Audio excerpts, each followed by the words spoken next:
आज की क्लास में आप सभी का बहुत बहुत स्वागत है। आइए देखते हैं आचार्य रामचंद्र शुक्ल का हिंदी साहित्य का इतिहास। मैंने यहाँ पर आचार्य रामचंद्र शुक्ल के हिंदी साहित्य का इतिहास से जो इम्पोर्टेंट टॉपिक हैं उनको लिया है। आइए देखते हैं।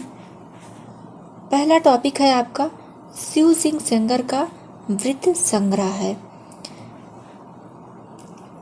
ग्रियर्सन का बड़ा कविवृत्त संग्रह है और मिश्र बंधुओं का बड़ा भारी कविवृत्त संग्रह है। यहाँ यह बात ध्यान देने योग्य है कि शिव सिंह सेंगर जो हैं इनका वृत्त संग्रह है, जबकि ग्रियर्सन का बड़ा कविवृत्त संग्रह है और मिश्र बंधुओं का बड़ा भारी कविवृत्त संग्रह है। आइए आगे देखते हैं। आदिकाल का नाम मैंने वीर गाथा काल रखा है। यहाँ शुक्ल जी कहते हैं कि मैंने आदिकाल का नाम वीर गाथा काल रखा है। शुक्ल जी ने साहित्यिक पुस्तकें केवल 4 ही मानी हैं। उसमें कौन कौन सी आती हैं? विजयपाल रासो, हम्मीर रासो, कीर्तिलता और कीर्ति पताका। यहाँ शुक्ल जी ने साहित्यिक पुस्तकों में केवल 4 ही पुस्तकें रखी हैं, जिसमें है विजयपाल रासो, हम्मीर रासो और कीर्तिलता कीर्ति पताका। आइए देखते हैं शुक्ल जी ने देश भाषा काव्य में कितनी पुस्तकें रखी हैं। देश भाषा काव्य की 8 पुस्तकें हैं। शुक्ल जी ने देश भाषा काव्य में 8 पुस्तकें रखी हैं, जिसमें है आपका खुमान रासो, बीसल देव रासो, पृथ्वीराज रासो, जयचंद प्रकाश, जय मयंक जय चंद्रिका, परमाल रासो, आल्हा का मूल रूप है जो खुसरो की पहेलियां और विद्यापति की पदावली।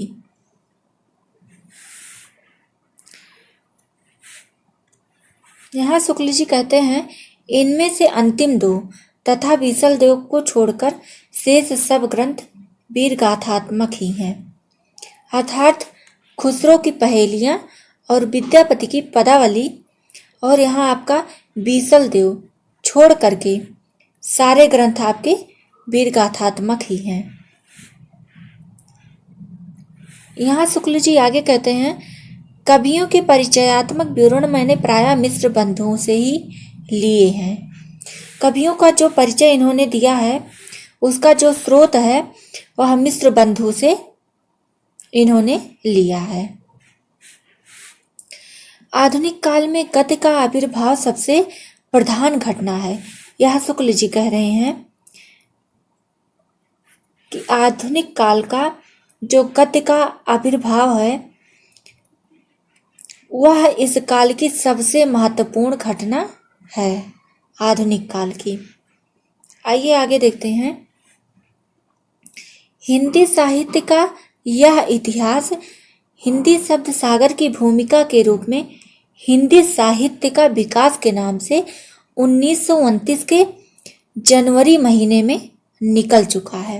ये शुक्ल जी कह रहे हैं।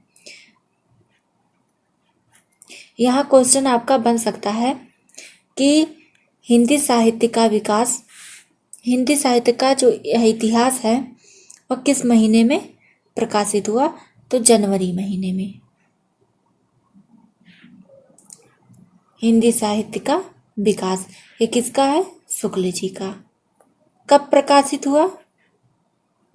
तो 1929 में।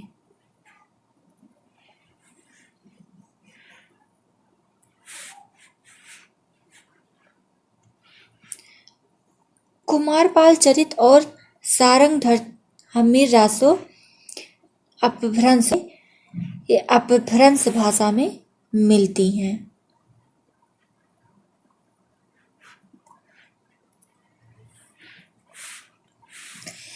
मिश्र बंधुओं के प्रकांड कविवृत्त संग्रह मिश्र बंधु विनोद का उल्लेख हो चुका है।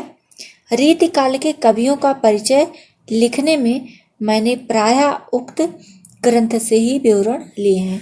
देखिए यहाँ शुक्ल जी कह रहे हैं कि मैंने जो कवियों का परिचय दिया है रीतिकाल कवियों का, वह जो है मैंने मिश्र बंधु विनोद के ग्रंथ से ही लिया है।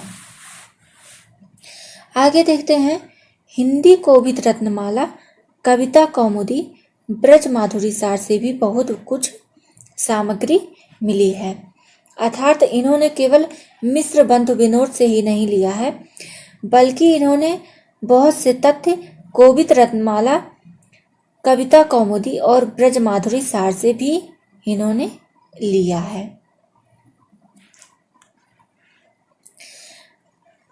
अब यहाँ शुक्ल जी ने अपना विभाजन काल दिया है। आदिकाल का दिया है, जिसे इन्होंने वीरगाथा काल कहा, समोत 1350 से 1375 तक। पूर्व मध्यकाल, जिसका अन्य नाम इन्होंने दिया भक्तिकाल, समोत 1375 से 1700 तक। उत्तर मध्यकाल, जिसका अन्य नाम इन्होंने दिया रीतिकाल, समोत 1700 से 1900 तक। आधुनिक काल, जिसे इन्होंने कहा गद्यकाल, समोत 1900 से 1984 तक।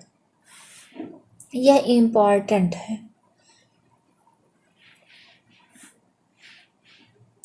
विद्यापति ने दो प्रकार की भाषा का व्यवहार किया है, जिसमें है पुरानी अपभ्रंश और बोलचाल की देसी भाषा। इसमें विद्यापति के जो ग्रंथ हैं वो अधिकांशतः आपको पुरानी अपभ्रंश और देसी भाषा में मिल जाते हैं। यद्यपि इन्होंने संस्कृत भाषा में भी बहुत से ग्रंथ को लिखा है। आइए देखते हैं, विद्यापति ने अपभ्रंश से भिन्न प्रचलित बोलचाल की भाषा को देसी भाषा कहा है। इन्होंने देसी भाषा किसको कहा है? जो अपभ्रंश से भिन्न प्रचलित थी और वह बोलचाल की भाषा थी, उसको उन्होंने देसी भाषा कह दिया। गाथा या गाहा कहने से प्राकृत का बोध होता था, वैसे ही दोहा या दूहा कहने से अपभ्रंश या लोक प्रचलित काव्य भाषा का बोध होता है।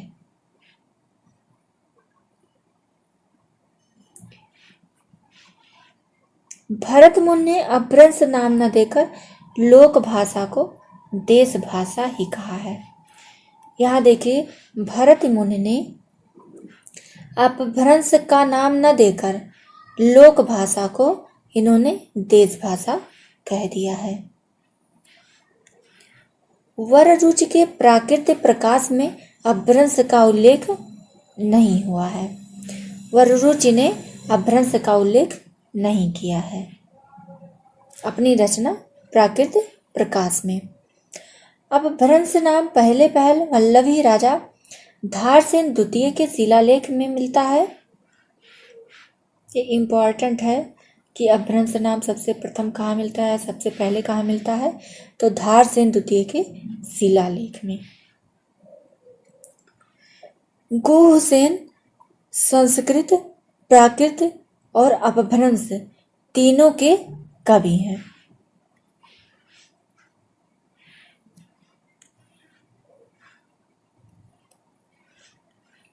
बाण ने हर्षचरित में संस्कृत कवियों के साथ भाषा कवियों का भी उल्लेख किया है।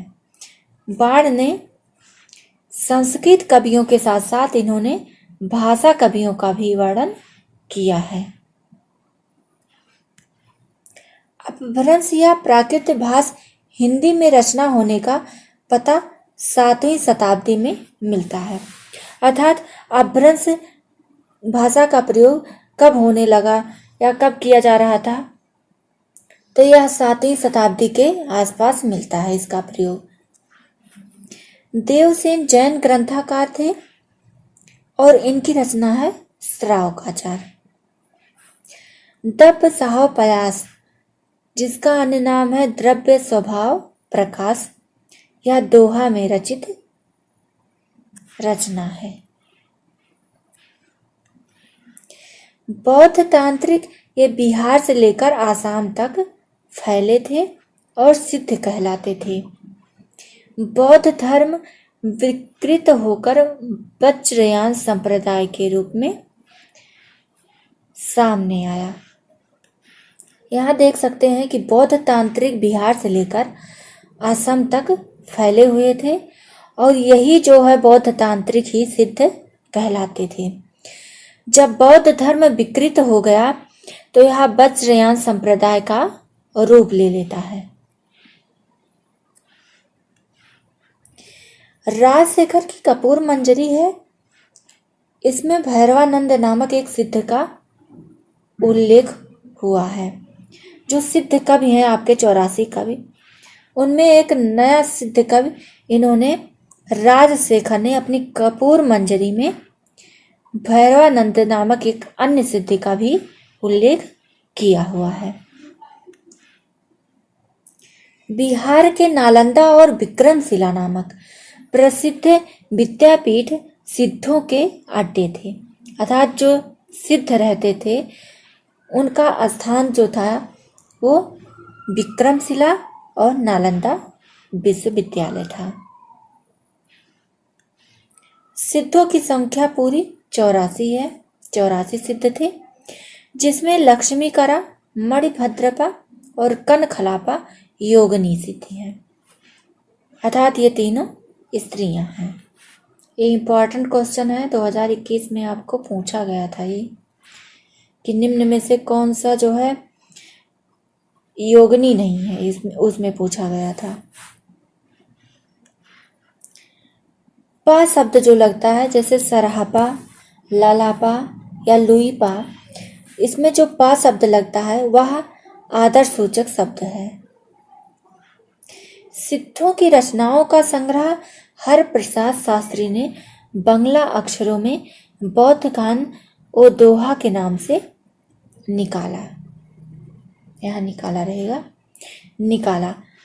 तो सिद्धों की रचनाओं का संग्रह अगर आपसे पूछा जाए तो बौद्ध कानो दोहा होगा। सिद्धों की रचनाओं का यह संग्रह है बौद्ध कानो दोहा।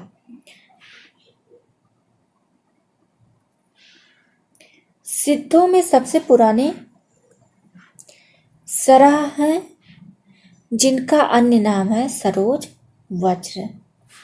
सरहापा का अन्य नाम पूछ सकते हैं तो यहाँ होगा आपका सरोज वज्र। आगे देखते हैं, बौद्ध धर्म जब तांत्रिक रूप धारण किया तब वज्रयान में आकर महासुखवाद का परिवर्तन हुआ। महासुखवाद का परिवर्तन कब हुआ?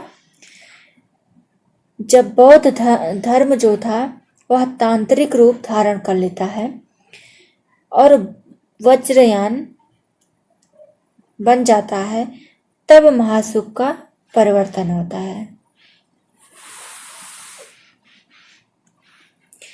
प्रज्ञा और उपाय के योग से महासुख की दशा की प्राप्ति मानी गई।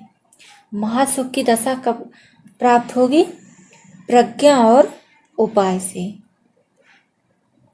यह महासुख की दशा की प्राप्ति का स्रोत है। आगे देखते हैं, निर्माण के 3 अवयव ठहराते हैं या ठहराए गए हैं शून्य, विज्ञान और महासुख। ये आपके निर्माण के 3 अवयव हैं। क्वेश्चन पूछ सकता है कि निम्न में से निर्माण के 3 अवयव कौन से नहीं हैं या कौन सा है? तो आपका 3 अवयव में आएगा शून्य है, विज्ञान है और महासुख है। आज की क्लास बस यहीं तक, मिलते हैं अगली नई क्लास में। आज की क्लास आप सबको कैसी लगी कमेंट करके ज़रूर बताइएगा और यह वीडियो अपने सभी साथी मित्रों को शेयर ज़रूर कीजिएगा।